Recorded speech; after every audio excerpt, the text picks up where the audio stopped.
Spencer Ross with One Step Forward, and I hope you're doing well. Happy Veterans Day. So, in America and other countries around the world, some of them have Veterans Day, and it's a day to honor the people, the men and women who have served our country in the uniform. Thank you for your service. It's hard. You take time away from family, you have uncomfortable things to do, you don't get to choose your deployments, and you do a lot for us. So I just want to say thank you. I'd also like to thank those of you who have supported us in our time in service. It is hard. Um, and knowing that someone at home is supporting us helps. You're supporting our families when we're not there for them. You're there to talk to us while we're on deployment and when we're back home. There's a lot of things that you do for us, and I want to thank you for supporting us as well. Hope. Hope can go into Veterans Day, but today I want to talk about hope itself. As a leader, there's a couple things that you need to do with hope. You need to build hope in the people around you. You need to build hope in yourself. Life's hard, right? Life is hard. It's easy sometimes. Sometimes it's hard. Sometimes it's neutral and it's a beautiful day and you can just sit outside all day and have nothing to do. But sometimes it's hard. Okay. How do you deal with the hard days? How do you deal with the hard moments? You can prepare, yes, but you can also have a good attitude about it. You can hope for a positive outcome. It doesn't mean it's always going to happen. Let's keep it simple. I try to keep things simple. I like keeping things simple because I can overcomplicate things. And when we overcomplicate things, we get distracted sometimes. We get stressed out. It adds stuff to what is already going on. And we don't need to do that. All right, so I like to cook. I'm not the best cook, but I like to cook. I've never baked before, so I tried it. Someone said, "You're not a baker." That's true. How do you become a baker? By trying it out. I hoped that the blueberry muffins that I cooked would be good. I did not know. I had no expectation. I didn't think I'd burn them. I cooked them a little bit longer. I did what it said on the recipe, but they're just a little bit overcooked. Not bad. They're a little well done on the bottom, but I thought they tasted pretty good. I haven't had a home cooked blueberry muffin in a long time, so it tasted different, but that might just be me not remembering what they taste like. But I hoped for a positive outcome, and I tried it. You can hope all you want, but you need to do something. You need to prepare. I have an emergency kit in my car. It's just a small emergency kit. It's for myself and one other person. If there's a couple of people in the car with me, well, then one person's getting gloves, one person's getting an extra beanie, one person's getting dry socks. So we could share, but I'm preparing. I'm doing an action because I think I've been stuck before in the snow. I think that something bad could happen. So I'm preparing for it. So I hope to mitigate some of the dangers involved, some of those emergencies that might happen. I have a savings account, and I hope that will get me through whatever emergency I have. Why? Why do I do those two things? Because I'm preparing for an emergency. I worked out today. I have a physical agility test coming up in a week, and then in 3 months. I hope I will do very well. Yesterday, when I ran, worst run I've done in a long time. I felt heavy. I felt fat. I felt horrible. And it was a struggle to get started. It's cold. I'm not a big fan of the cold. So, okay, yeah. I set my alarm and I hoped I'd get up. And then I did get up, right? But if I don't set my alarm, I'm never going to get up. I've got to do stuff before I get it done. and I'm warm in my bed, and I hope it's going to be a little bit warmer in the morning, and I know it's not, but I still got up. I did my warm up, I stretched, and I started. I hoped for a good run. And sometimes, yes, it's very simple to think of it that way, but we need to keep it simple sometimes because life's complicated as well. So let's break it down into small little chunks and get it accomplished. It looked like I was walking on that run. I did not. It's all right. I got it done because I hope on the test I will feel better than my practice runs. Why? Because I practiced. I prepared myself. I have an emergency kit. I've spent many years building this emergency kit. I didn't buy everything in a day. And people will say, well, what about tomorrow? Well, who knows? Nuclear bomb could go off tomorrow. Whatever, I don't know. But I can't afford to buy everything today. So I do it in little chunks. I can't afford to do everything I want today. So I plan for it. I have an emergency account. I'm saving. I want to be a better cook. So I practice. I hope it tastes good. But if all I do is hope, then what am I doing? In Star Wars, I like Star Wars. In Star Wars, they talk about taking away someone's hope. And then that'll be destroyed. And that's kind of true and kind of not. When I was in Oregon, played against a team in soccer. They were amazing. We lost 11-0. It was an amazing game. The most amazing team I've ever played against. And it's the highest losing score I've ever had. That's okay. Sometimes you're going to lose. But the coach talked about how the freshmen, us, were going to have a better time playing the game because we still believed. And we did. We didn't know we were going to get crushed 11-0. Sometimes getting beat down can stop you from being your best. So as a leader, are you beating your people down? Are you self-reflecting so hard that you beat yourself down? Are you self-reflecting so hard that you look at a mistake and you magnify it, whether rightly or wrongly, to the point where you stop moving forward? You stop doing the wrong thing. I sent a critique email, and in one of the points I made is we need to correct people, but we need to do it in a way that, one, they know without any uncertainty that what they did was wrong. Two, they need to know that they can never do it again. Three, they need to know that if they continue in that behavior, there will be harder consequences than the current consequence that they have. Maybe it's a verbal warning, maybe it's a written warning, whatever it is, the consequences will be greater. Fourth, they now need to not only hold themselves accountable, they need to hold other people accountable. We're not going to tolerate having people go, well, you did it. Nope. You're doing it now. We're holding you account now. We're talking about now. We're not talking about 2 years ago or yesterday or whatever. We're talking about right now.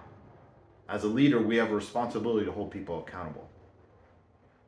I hope everyone will be perfect. I understand they won't be. So I get to teach a class. Someone else gets to teach a class. Why? Because we're going to remind people not to be dumb. Don't touch people. Don't say dumb stuff. When I say don't touch people, I'm not doing this extreme thing about you can't shake someone's hand, you can't give someone a side hug. That's not what I'm talking about. Don't illegally touch people.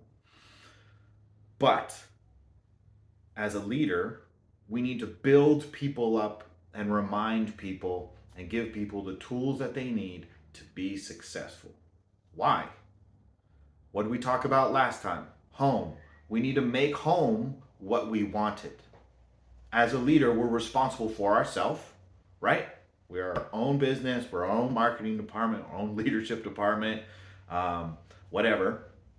You're your own HR department.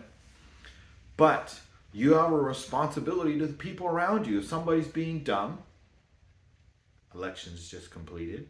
Some people are being dumb in their response to others. Sometimes you don't know, but sometimes you do. And getting in someone's face, probably not appropriate. There's a time to get in someone's face, trying to break up a fight or whatever. But are we beating people up about politics? Anyways, there's a time and place for everything. And we need to make sure we're consistent, not only with ourselves, but how we treat other people and how we allow other people to treat others. If we allow Johnny to say something inappropriate, what's the difference between us saying it? We need to tell Johnny, be smart with your words. It's not a big deal. It is a big deal. Don't downplay it. Just say okay and move on, or be quiet and move on. But don't laugh about it. Don't downplay it. Don't lie about it. Don't justify it. Well, I disagree. Roger that. Who do you want to talk to about it? Because I'm going to quote you to the next person. Who? Oh, you don't want to talk to anybody anymore? Roger that. Carry on. Stop being dumb with your words. Home. We're going to make it how we want it, right? You are. You're going to live in that space. You're going to be in that area. You're going to do things. And if you don't, what quality of leader are you? But back to Star Wars. We're building up hope. We're creating an environment where people feel comfortable to say, Spencer, I don't like that. Oh, what don't you like? Well, it's kind of hard for me to say because normally when I bring something up, hey, it's a new day. What do you got? I'm gonna sit here quietly. I'm gonna try not to make a face. I'm gonna try not to say anything dumb. And sometimes you gotta practice, right? Sometimes you gotta practice in the mirror, listening to something dumb so you can not make that comment. Facial expression. You've gotta practice. Why? Because you're preparing yourself for a better outcome. I'm practicing baking so I can be a better baker. I've never baked before. I baked with my mom. That doesn't really count. She did it. I baked by myself, and it was okay. They'll be better the next time. I hope I will improve. When I practice soccer, I hope I will improve. When I practice leadership, I hope I will improve. When I read about leadership, when other people doing leadership, I hope I will improve. When I read about Harris and I read about Trump, I am trying to learn from both of them. Why? Because both people have value and I can learn from both of them in different ways. When I watch leadership videos, when I watch real estate videos, when I watch marketing videos, I hope that when I go through something like that, I will have a better presentation for my idea. I might never give $1 million presentation, but I might give a presentation to some kids. I might give some presentation to some people at work. I might give a presentation about sexual harassment or something else. I don't know what's going to happen tomorrow. I can plan for it and I can hope I will have a good day. But sometimes hope needs to go on with preparation and then action. In Star Wars, they try to take away hope. Sometimes we have to have the fortitude to keep the hope alive.